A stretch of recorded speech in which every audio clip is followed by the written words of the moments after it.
लोकसभा चुनाव 2024 के नतीजे सामने आ चुके हैं। देश ने एक बार फिर नरेंद्र मोदी को प्रधानमंत्री के तौर पर चुना है, लेकिन इस बार बीजेपी की जीत हर बार की तरह खास नहीं रही। दरअसल इस बार बीजेपी अपने बलबूते पर पूर्ण बहुमत हासिल करने में नाकामयाब रही है। इसके पीछे का एक बड़ा कारण पार्टी को यूपी में लगा झटका है। जिस राज्य को बीजेपी का गढ़ माना जाता था, पार्टी उसी राज्य में इस बार दूसरे स्थान पर रही। ऐसे में इस आंकड़े के आधार पर हाल ही में कांग्रेस नेता राहुल गांधी ने रायबरेली में पीएम मोदी पर तंज कसते हुए एक बड़ा दावा कर दिया है। कांग्रेस नेता राहुल गांधी ने मंगलवार को लोकसभा चुनाव नतीजों को लेकर एक बड़ा दावा किया। उन्होंने कहा कि अगर उनकी बहन प्रियंका गांधी वाड्रा ने वाराणसी सीट से चुनाव लड़ा होता तो वो प्रधानमंत्री नरेंद्र मोदी को बड़े अंतर से हरा देती। राहुल गांधी ने रायबरेली में एक सभा में कहा, अगर प्रियंका गांधी वाराणसी से लड़ रही होती तो आज हिंदुस्तान के प्रधानमंत्री 2-3 लाख वोटों से वाराणसी का चुनाव हार जाते। उन्होंने कहा, मैं ये बात अहंकार में नहीं कह रहा हूं, इसलिए कह रहा हूं क्योंकि प्रधानमंत्री को हिंदुस्तान की जनता ने मैसेज दिया है कि आपकी राजनीति हमें अच्छी नहीं लगी और हम इसके खिलाफ हैं। हम नफरत के खिलाफ हैं, हिंसा के खिलाफ हैं।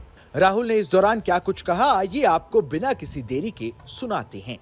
वाराणसी में जान बचा के निकले हैं प्रधानमंत्री, और मैं आपको कहता हूं और बहन से कह रहा हूं,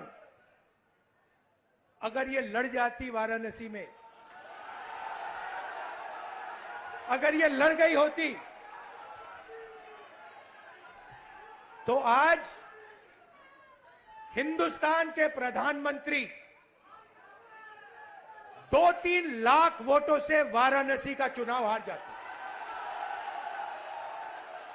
मैं ये बात अहंकार से नहीं कह रहा हूं, मैं ये इसलिए कह रहा हूं क्योंकि हिंदुस्तान के प्रधानमंत्री को हिंदुस्तान की जनता ने मैसेज दिया है, ये आपकी जो राजनीति है हमें अच्छी नहीं लगी, हम इसके खिलाफ हैं, हम नफरत के खिलाफ हैं, हम हिंसा के खिलाफ हैं, हम मोहब्बत का देश चाहते हैं, हम प्रगति चाहते हैं, हम बेरोजगारी के खिलाफ हैं।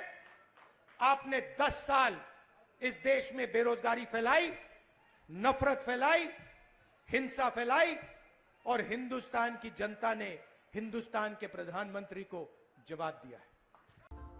आपको बता दें कि भारतीय जनता पार्टी ने 2014 के बाद से उत्तर प्रदेश में अपना सबसे खराब प्रदर्शन किया है। बीजेपी ने हाल ही में संपन्न आम चुनाव में 33 लोकसभा सीटें जीती, जो समाजवादी पार्टी की सीटों से 4 कम हैं। प्रधानमंत्री नरेंद्र मोदी शुरू में कांग्रेस के अजय राय के खिलाफ वाराणसी सीट पर पीछे भी चल रहे थे, लेकिन अंत में पीएम ने सीट जीत ली। इस खबर में बस इतना ही।